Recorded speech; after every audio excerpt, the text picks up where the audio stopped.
أهلا وسهلا فيكم مشاهدينا الكرام. حياكم الله معنا في الجلسة الأولى من محاضرات مؤتمر المهجر. في هذه الجلسة نتكلم عن مقدمة للحراك اللاعنفي يقدمه هاردي ميرمان رئيس المركز الدولي للصراعات اللاعنفية. Hi Mr. Hardy, nice to have you with us. Good to be here, thank you. We will have in this conversation a couple of Saudi activists who will have the chance to have a conversation and ask some questions to Mr. Hardy later on. But first, I would like Mr. Hardy that you introduce yourself and tell us what you are going to talk about today. Great, thank you very much again for having me. My name is Hardy Merriman. I'm President and CEO of the International Center on Nonviolent Conflict. Our acronym is ICNC. And today I'm going to talk about nonviolent action, or another term we use sometimes is the term civil resistance. Basically, for the last 18 years, my work has focused on how ordinary people around the world, people who don't have a special title or status or privilege, can win human rights and democracy. And in particular, I look at what happens when institutions fail, when things like elections and the legal system are not working for people and they're facing oppression, and how people can organize themselves even when the institutions are not working for them to make change and still be able to win. And that's the work that I do. That's the work of the International Center on Nonviolent Conflict. And we focus a lot on education, basically looking at the science and art of how people can do this, and then trying to share those lessons with as many people as we can. This is very beautiful, and I think it's most needed in a complicated situation like the Saudi situation. So we would like you to start, and please enlighten us and give us an introduction. I'd be happy to. So let me try to share my screen. Oh, I need to enable screen sharing. It's sure. Saying host. Our Mosho, if you can make him as a host, and that's and then he can share his screen.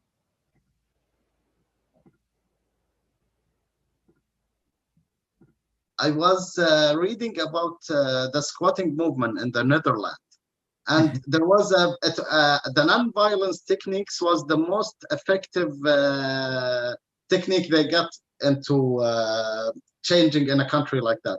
So do you think in Saudi Arabia that the same goes? I think that what the data has shown us consistently is actually that nonviolent organizing is the most powerful way to get democracy virtually anywhere. It's actually much more effective at making change than violence, for example, and it's more effective at making change than waiting and hoping for a change because it's active to actually organize people and take nonviolent action. So there's no guarantee of success anywhere, but when you compare the chance of change with regards to violence or waiting or relying on broken institutions or engaging in nonviolent action, the chance of nonviolent action succeeding is much greater than the others, especially in places without democracy. So can you all see my screen right now? Yes, sir. Perfect. Okay. And then I'm going to try to make this full screen. Can you still see my screen? Yes. Perfect. Okay, great. So the outline of my presentation today, I have 5 parts. I may not get to all of them. The first thing I want to do is simply define my terms. What am I talking about when I say the word civil resistance or nonviolent action? And also I'm going to talk a lot about movements. What is a movement? I'm going to share some examples of civil resistance movements. I'm going to talk about how civil resistance works. How is it that ordinary people around the world can win their rights and freedom against governments or corporations that seem to have all the advantages? How does that happen? Then I'm going to talk about, share some data, some research and scholarship on the impact of civil resistance. We started to talk about it a minute ago when we talked about democracy and the relationship of civil resistance and democracy. And then if we have time, maybe share 1 or 2 slides about what makes movements effective. What are the qualities that cause a civil resistance movement and increase its chance of winning? So first, what is it? When people think of civil resistance, the first thing they often think of is a protest, right? So these are some images from taken from Algeria last year in 2019, and they're all sort of common protest images. On the top left, you have like the big group protest image. The top right, you have like the close-up protest image. the bottom one, you have the conflict protest image, right? These are all very common in media. And, and it's, protest is a very common way of people waging civil resistance. But the way that it's portrayed in media, we would think it's the only way, right? We would think, well, what is he really talking about? He's talking about protests. What happens if protests don't work? But actually, I'm talking about something much bigger than protests. I'll share with you another example of civil resistance. You might think, what's going on here? So this is an image from Khartoum last year when people went on general strike, when there was violence against protesters by militias. And instead of protesting, people said, we're going to go home and bring the economy to a halt. And that's how we're going to show our nonviolent power. So when I talk about civil resistance, I need a definition that includes this, but also includes this, and includes everything in between, a lot of stuff in between.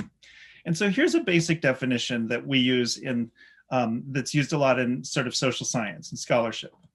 So civil resistance is a way for people, often ordinary people without special status or privilege, to wield power without using violence. It consists of three kinds of actions. The first is acts of commission. This is when people do things that they're not supposed to do, not expected to do, or that are illegal to do, right? So protest when you're not supposed to protest. Sing if you're not supposed to sing. Show a symbol that you're not supposed to show.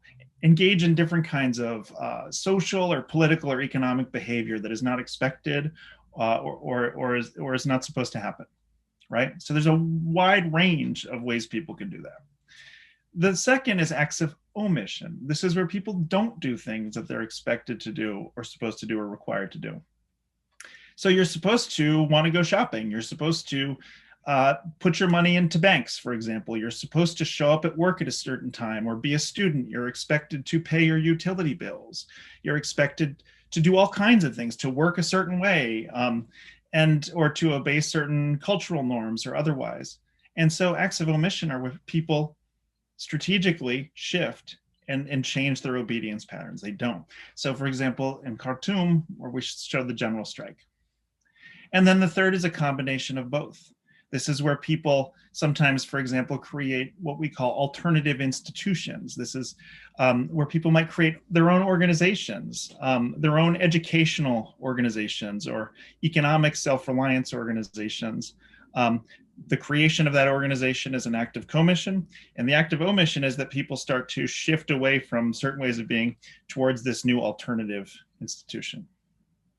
And this definition was created by Gene Sharp, who was one of the main scholars in our field. He first advanced it in 1973. I'm paraphrasing it a little bit. He uses the term nonviolent action. I use civil resistance, but we're talking about the same thing. And the reality of civil resistance is that it's grounded deeply in human psychology. If you have raised children, you understand that even children understand these basic rules, right? If you have one child who's disobedient, you can probably handle it. But if you have 3 children who are disobedient and you want to get them out the door, and one of them says, well, I can't find my shoe, and the other one runs in the other direction, and the third one says, I'm not leaving until I get a cookie, then suddenly you have a real problem on your hands. If they engage in strategic ways, they may get into a bargaining situation where suddenly you, are the parent who seem to have the power, actually have to give them something to get their behavior because you want to get out the door. This is a sort of a simple example, but actually this points to a fundamental sort of a broader question of political power that all governments and corporations face. How do we get obedience from people? Because if we don't, it's very costly for us. It takes our time, it takes our money, it takes our resources. We need people to do things that we expect them to do. So civil resistance is outside of official or institutional ways of making change. It's outside of elections, it's outside of the legal system. A lot of times people will use civil resistance and these institutional means together to try to have them reinforce each other. But when we study it as a science, we look at all these things that are outside of institutions. The second thing is that it's adaptable, right? If we think of civil resistance as just protests, then it's not very adaptable. And the government can just crush protests if they're all happening in one place, and then what else do we do?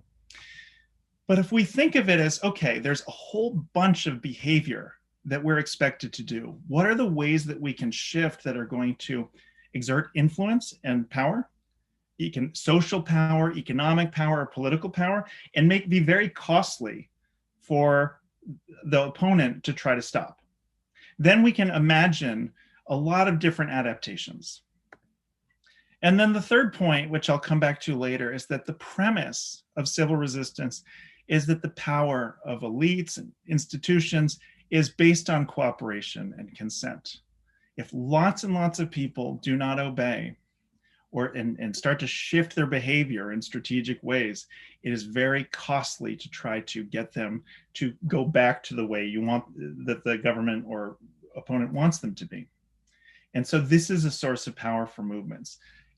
Virtually no government can control every person all the time, everywhere, 365 days a year, every square meter of the country, every hour of every day, inside their homes, outside their homes. Governments can't do that in general. And so the question is, what is the space where we are free? And how can we exercise that and expand it? So if one person disobeys, sometimes it can make a strong statement, but it's not enough to change things. What changes things is when lots of people do it, right? And this gets into this question of what is a movement. So I'm not gonna spend a lot of time on this, but I'll put up, this is again a somewhat academic definition. A movement is not just a crowd. It's not just a lot of people showing up to protest, for example. It is actually something that continues over time. It's ongoing. Yes, it's based on ordinary people showing up, and it has different functions. It's not just about protest. Movements can also educate people. Movements can serve people. They can serve people by helping them economically. They can serve people by giving them a sense of community, by supporting their psychological needs to belong and have friends. Yes, they mobilize people. They also alert. They put issues on the public agenda that a government or corporation doesn't want there, right? So they can force people to look at things that the official news is not covering. So they can have lots of different functions. It's not just mobilizing people, it's also educating and serving them. And the key thing about movements is that they're voluntary, right? When we think about change, sometimes we think, well, we should start an organization that's going to try to create change, an organization that will do certain things. And that organization has a budget and it has 20 staff, and the staff understand how the institutions work, and they hold meetings and they try to negotiate. And a lot of time, and that sometimes is useful and sometimes it doesn't work. When I talk about a movement, I'm talking about something that exists in people's minds that makes them voluntarily decide to change their behavior, right? There was, in Khartoum, there were organizations. There were there was the Sudanese Professionals Associations and others that called for people to stay home. But it wasn't just the members of those organizations that stayed home. The public said, we're gonna stay home. So there was a voluntary piece of that. And it's about being able to have people develop confidence in a sense that I'm gonna do this too, because I feel that this movement represents me. I feel that this movement welcomes me. I feel confident that this movement has a strategy.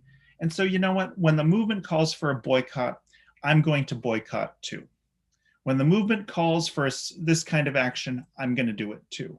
Not because someone forced me to do it. Not because my boss said, you have to do this or else you're fired. But because I, as an ordinary person, said, I believe in this. I want to be part of this. Some of my friends are also doing this. I'm just going to do it. Does that make sense? And so that's a really important aspect of movements, is this voluntary participation. We say people vote with their feet. If a movement is calling for things and people don't believe in it or don't have confidence the movement will succeed, they vote with their feet. They don't show up. If they believe it's going to make change and they believe in the change, they vote with their feet by showing up. So to do this, movements have to represent a range of people, right? If a movement starts as one narrow group in society, if they want to grow, they're going to have to expand their coalitions with other groups to increase the amount of representation. They're often diverse. It's not an organization, although organizations can be within movements like labor unions, for example, or religious groups or others. And it's not a spontaneous outburst. Every time you see a protest doesn't mean there's a movement. Every time the media says, look at this movement, that doesn't mean there's a movement, right? When there's a trending hashtag or just people showing up, it's not always a movement. Because there are lots of spontaneous protests, but part of what creates a movement, again, is the sense in people's minds that we're working together, we have a clear concept of how we work together. So even if we protest and that protest is repressed, we will find other ways to continue to work. But a lot of people showing up who don't have any common sense of, like any shared sense of here's how we're going to proceed, is people showing up to protest. And then it's really hard to make decisions after that. So yeah, so movements have a set of principles that they sort of work with that allows them to continue, even if the leadership is arrested or removed. So what are some examples? We've seen a movement in Belarus right now for democracy, right? After the Lukashenko government has been in power for, I forget, is it 26 or 27 years? In Thailand for democracy. In Sudan, the movement in Sudan, I think, is one of the most important stories of the last 2 years in the world. How is it that Omar al-Bashir fell? He was willing to use lots of violence. He seemed to have all the advantages. How did he fall to a movement, and a movement that is largely credited as being led by women? And one of the points I want to get to later is there's really important research also about the importance of women's participation in movements. We now have studies that show that greater women's participation leads to greater movement success rates. In Algeria, Hong Kong, just go through these.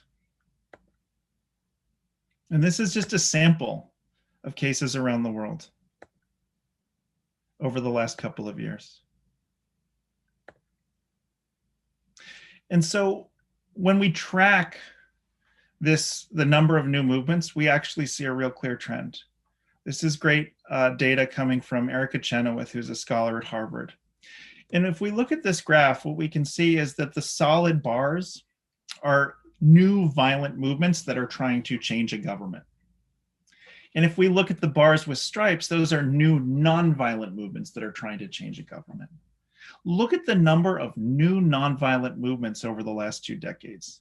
There are many more new nonviolent movements than violent ones now. It is increasingly the way that people are trying to make change around the world. Now, governments are not standing still while this happens. Governments are trying to figure out strategies to stop it.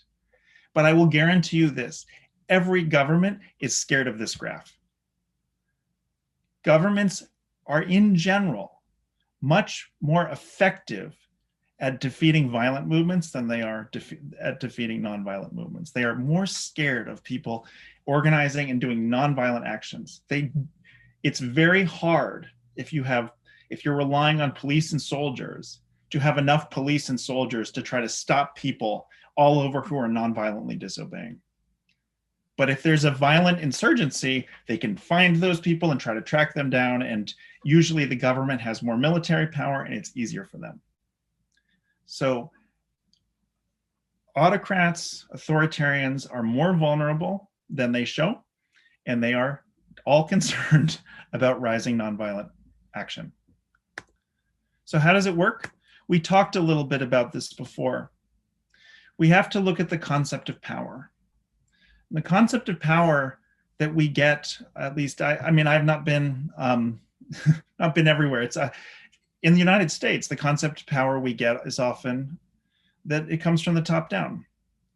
The way history is told to us, the way we're educated, the way news media, the way entertainment media covers things is that there are these people at the top who have a lot of power. After a while, we start to think that those people almost, it's like they're born with this power. They just have it. And it's almost like they're larger than life. But actually, they're just people.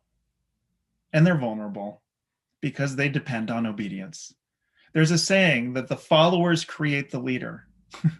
If you put yourself and a leader who seems very powerful on an island and there's no one to obey them, how much power do they have then?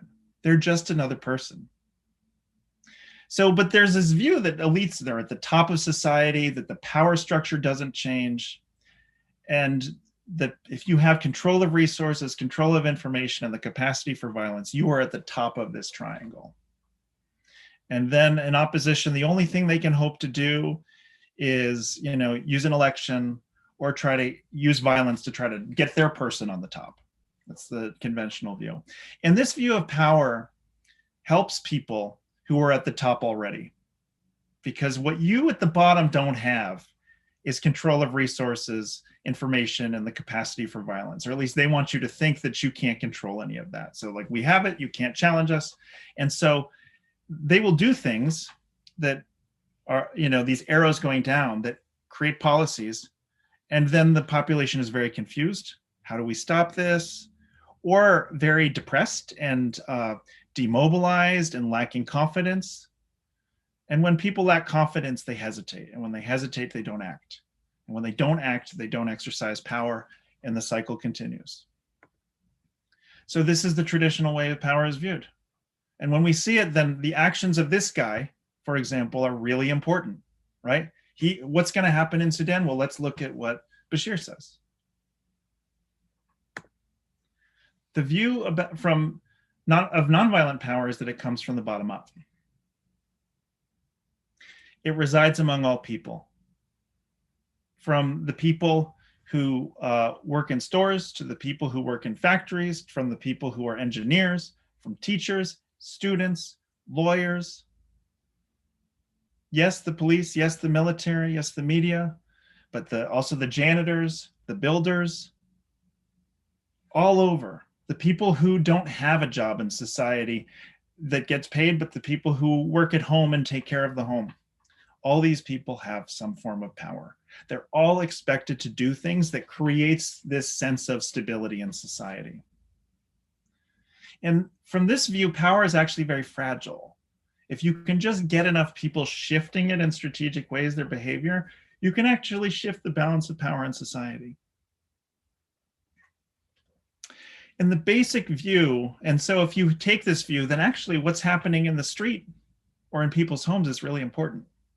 We can't tell the story of a country only by looking at what the official government is doing. And the view in my field is that ultimately these two forms of power, there's a contest.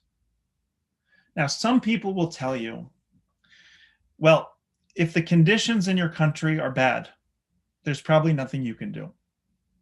If the government is brutal and has a lot of financial power and material resources, it's hopeless. You can't solve it. Or if you have a certain level of corruption in your country or a certain economic structure, or you are in a certain part of the world, it won't work. Now, I can't guarantee that civil resistance will work. It's not my job to convince anyone listening to this or anywhere else that I know what's best for them. I'm not the person who has to take the risk in other countries. Other people do. My view is to try to just share the best knowledge I have found and that is being produced by scholars and also activists about what can work, right? So there's no guarantee. But I will say this. In every country where civil resistance worked, at the beginning, people said it will never work here. At the beginning, people said it can't possibly work here. The government is too strong, or this corporation's too strong, or it's too brutal, or how do we organize because people are too poor, or there's not enough education, or the country is so divided, how will people come together?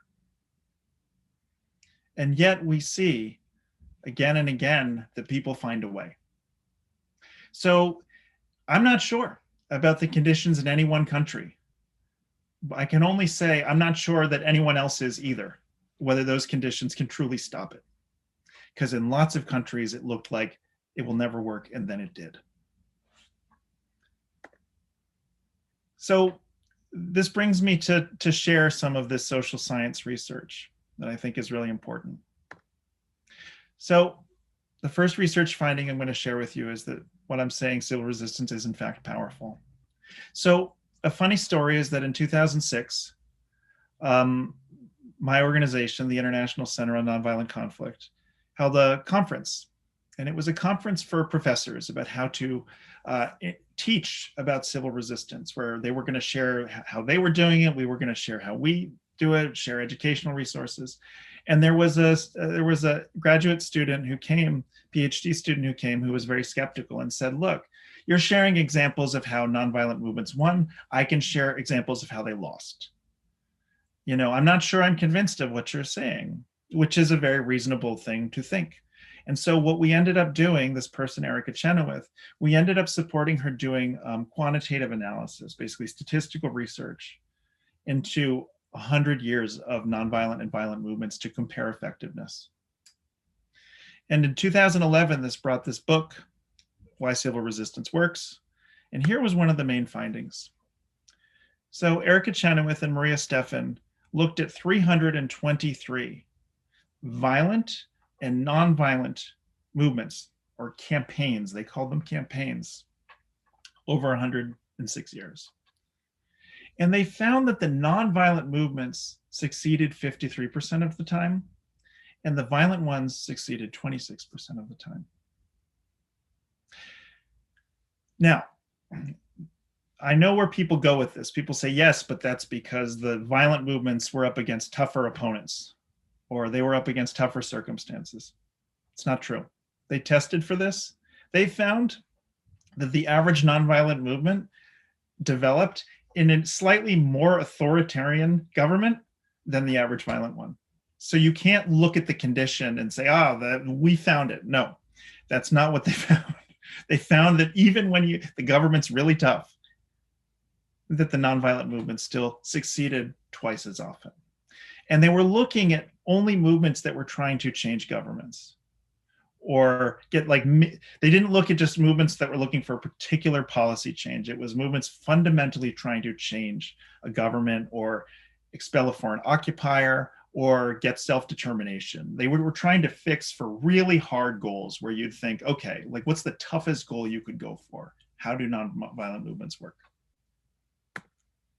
They also found that the average nonviolent movement took 3 years. And there's two ways you can think about this. One is 3 years is a long time. When you want change, you want it now, right? A lot of activists have been waiting for change for a long time. When they step up, they want it now. And so it can be sometimes frustrating to fight for 3 years, or 4 years, or 5 years with nonviolent action. The alternative they found was that violent campaigns actually take 9 years to conclude. So when people talk about violence as something that will speed up change, they're not speaking with facts about history. Because when a movement uses violence, it sets into motion forces that it cannot control. The government also gets to respond with violence. And that can spiral in ways. We saw it in Syria, for example, where violence didn't speed up change. Violence actually stretched things out and continued longer and longer and longer. But this point about time is really important, because what I see a lot around the world is that people will use nonviolent action for 3 months, and if it doesn't work, they'll say, okay, we've tried that, it's not working, we should try something else. When you're trying to make change, it may take years. And if you allow yourself to think about that process taking years, it allows you to think strategically in new ways.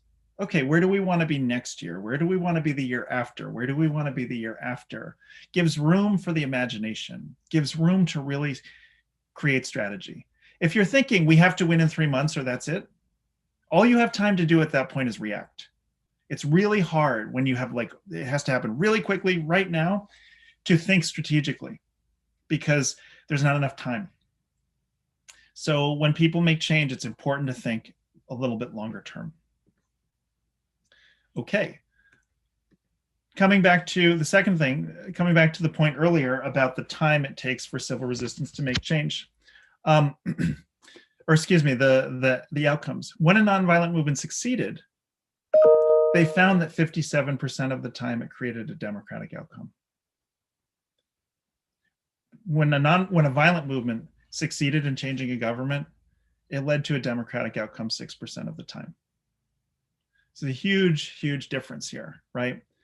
And so what we see is that there's something in the use of civil resistance that starts to plant the seeds of democracy. Interestingly, they even found that when a nonviolent movement fails, right, it says it wants to achieve this change and it doesn't. They looked 5 years later and they found that even a failed nonviolent movement, 5 years later, there's a 35% chance that the country becomes democratic. Because as people build skills of organizing, build coalitions, start to work together in new ways, build confidence, even if they don't succeed at one point in time, it creates changes that can create positive change subsequently. Okay. The third point, sorry, I'm going to have to do a time check. What time are we at? Let's see. Okay, great. We've got time. Yes, you got time, and take your time. This is one of the benefits of being online. Okay, you good. don't have to take a lot. Good. A third point is that people will talk about, yes, but if we try to engage in nonviolent resistance, what happens if it leads to chaos? What happens if it leads to civil war? What happens if it destabilizes things? And this is a risk. There is a risk of that. I don't want to pretend there's not. But when you compare it again with trying to get change in other ways, the risk is lower. So there's one study that says, what are the chances that a government is going to create a mass killing? A mass killing is defined as 1,000 people killed by a government, civilians, in a single event. And this is a great fear under dictatorship. If we rise up, there will be a mass killing. We saw it in China with Tiananmen Square, for example, right? They do happen. And so the chance of a mass killing during a nonviolent campaign is 23%. That's not small. That's scary. It validates concern. Now, there are certain tactics you can do to try to prevent that. Let's go back to our example from Khartoum and Sudan. Hard to do a mass killing if everyone's staying home, for example. If you compare, though, to the chance of a mass killing, if there's a violent insurrection is almost 3 times as likely to result in a mass killing. Similarly, people say, well, what's the chance of a civil war happening? As you know, again, to look at Syria, there was a more nonviolent campaign, change to violence, and then you have civil war. What's the chance? Well, what the data tells us is that after a nonviolent campaign, if you look 10 years later, there is a 28% chance that there will be a civil war. This is, again, scary. This is why I'm not trying to tell anyone what to do. I'm just trying to share information with people. If you look after a violent insurgency, there's a 43% chance that 10 years later, there will actually be a violent insurgency is a civil war. And if it ends, there's a 43% chance that there will be another one. So this is 50% higher. The other thing I would say about this, though, is that in dictatorships, the base chance of a civil war is not 0. So it's not like your probability goes from 0 to 28%. Dictatorships are less stable than sometimes they think. That potential exists. But this is the number we have for nonviolent movements. And one question is, are there things and strategies that nonviolent movements can do to try to prevent this risk? Right? Okay. The last point I'm going to make, and then I'll move into what makes movements effective, is that civil resistance has proven highly effective in challenging circumstances. So different research has looked at how well do movements do against certain types of governments, or against really powerful governments, or when regimes use repression, or does it depend on foreign state support for a movement to win? Can movements work in countries that are poor or wealthy? What happens in countries that have a lot of ethnic diversity and that are divided? And basically what the research so far has found is that most of those don't have a major an impact that is that determines the outcome by itself. The biggest factor of these 6 listed is use of violent repression. When a government uses violent repression against a nonviolent movement, we find that it decreases the chance of that movement's success by 35%. So that's a significant factor. However, most people assume that when the government uses repression, that it is 100% effective. This data says it's not. It has a 35% chance. It matters. It's a factor. It is not the only factor. Most movements have dealt with government repression, and most movements that have been faced repression and still gone on to succeed. So repression doesn't tell the whole story, but it's something that's really important for movements to plan for. If repression happens, if everyone's saying, what do we do now? What do we do now? That's different than people saying, we expected this, we planned for this, we're going to shift our tactics. We have a way to function. Okay, if leaders are arrested, we know what we're going to do. That's a very different situation. So planning is really important. Okay. The other thing is that if these conditions by themselves don't determine the outcome of a movement, that means that skills and strategy are really important, right? If it's not the conditions, it must be the choices people are making that have an important impact. We accept in politics that strategy and skill matter. We accept it in business. We accept it in military affairs. But for some reason, when we talk about nonviolent action, people think it doesn't matter as much. No, it matters enormously. The job of the activist and the organizer is one of the most important jobs in the world. And it's one of the toughest jobs in the world. Now, when you think of other tough jobs, you might think, for example, of a surgeon or an engineer or, a scientist of some sort, or in some cases, a lawyer could be a really tough job, or a teacher, right? All jobs that require training. You get sometimes years of schooling and mentorship, and you're learning, and there are professional associations you can join and learn from others, gain knowledge, and then you come out and you get paid to do that job. You would not want a surgeon to do work on you with 1 week of training. You would not want a lawyer representing you in court who had just 1 week of training. But for some reason, with activists, there's very little training. There's very little support for them. And yet they have, again, one of the toughest jobs in the world. They have to be good negotiators. A good movement will have people who are really good at communications. They'll have people who really understand how to analyze data. They'll have people who really understand how to work with computers. They'll have people who are really good at working with volunteers. They'll have people with all kinds of skills. And those skills, you can get better at them, but there's very little training for it.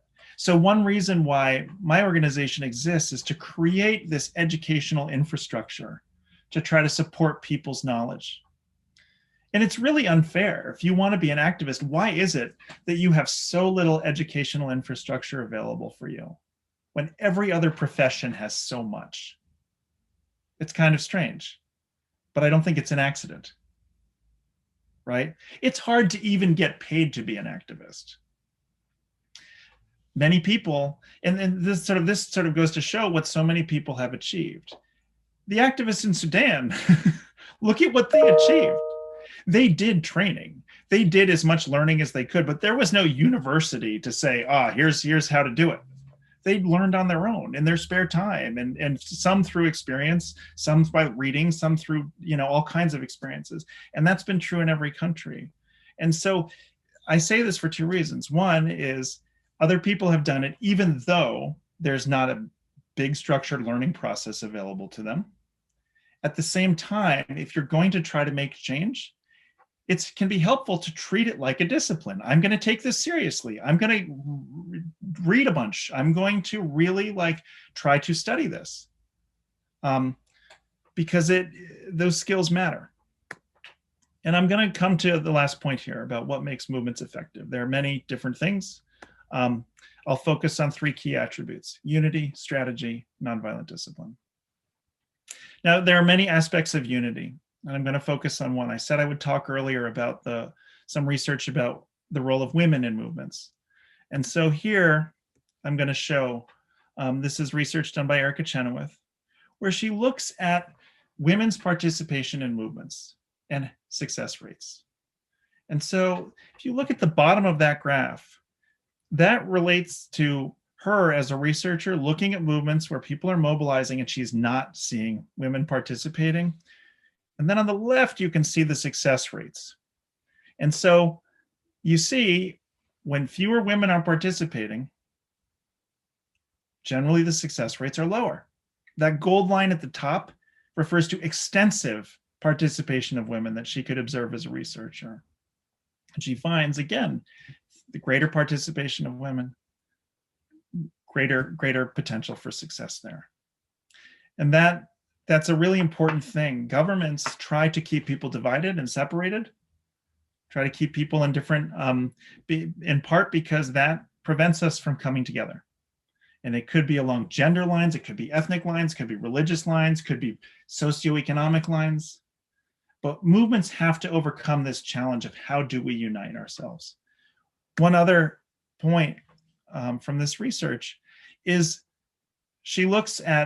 Erica looks at what happens when a movement has a gender inclusive ideology. Basically an ideology that says, women need greater participation in certain aspects of life, versus movements that say, we're not going to talk about that. And she looks at success rates, and this is what she finds. So this is what the data says.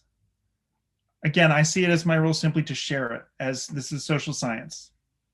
One can think of lots of different exceptions, and who knows what this means in a particular country, right?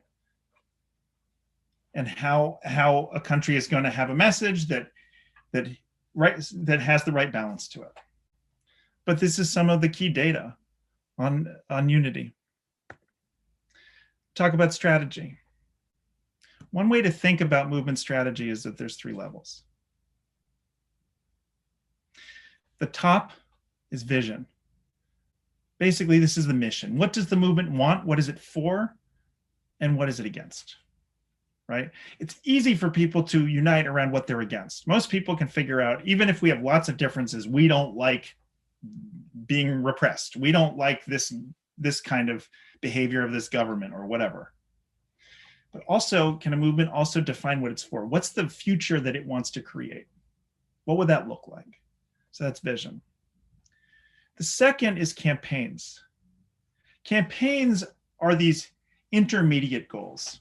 Okay, if we want to get a big change in our country, we're going to have to break it into pieces. So maybe one of our campaigns relates to economic change. Another campaign relates to getting a certain kind of social change. A third one relates to changing the way elections are done.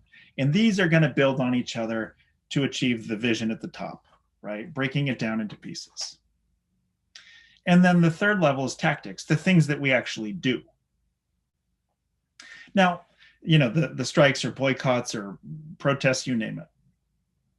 So one thing that's interesting in this triangle is the thing that actually you can't really see very well is campaigns.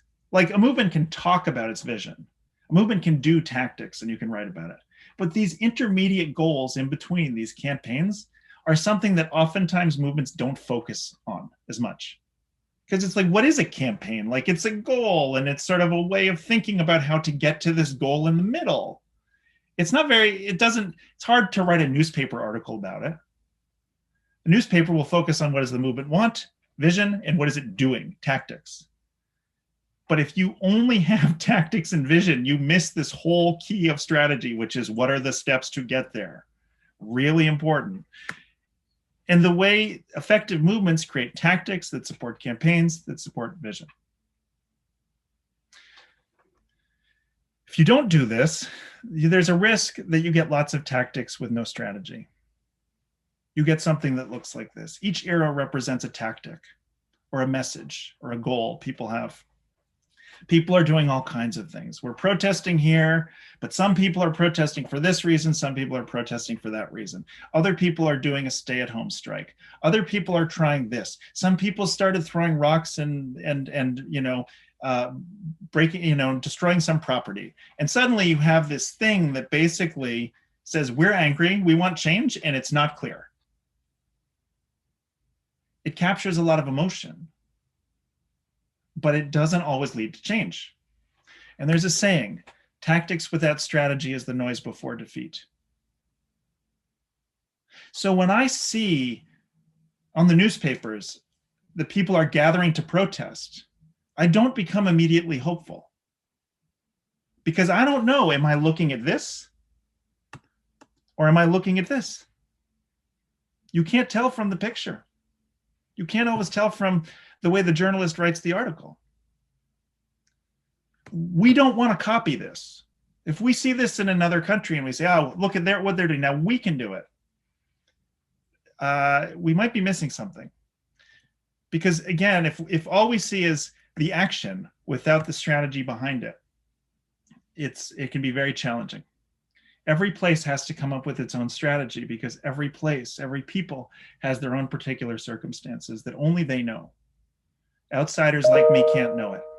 Every place has its own. I'm sharing the general principles, and it's for people to decide whether this works for them and how that could be applied. So I'm going to close. This is the website of the International Center on Nonviolent Conflict.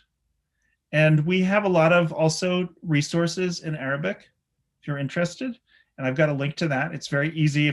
Even if you just go to our homepage, you go to our resource library, and then you can select Arabic and you'll get resources. We have films, we have long pieces, short articles, lots of stuff. So thank you very much. Thank you very much. That was very enjoyable.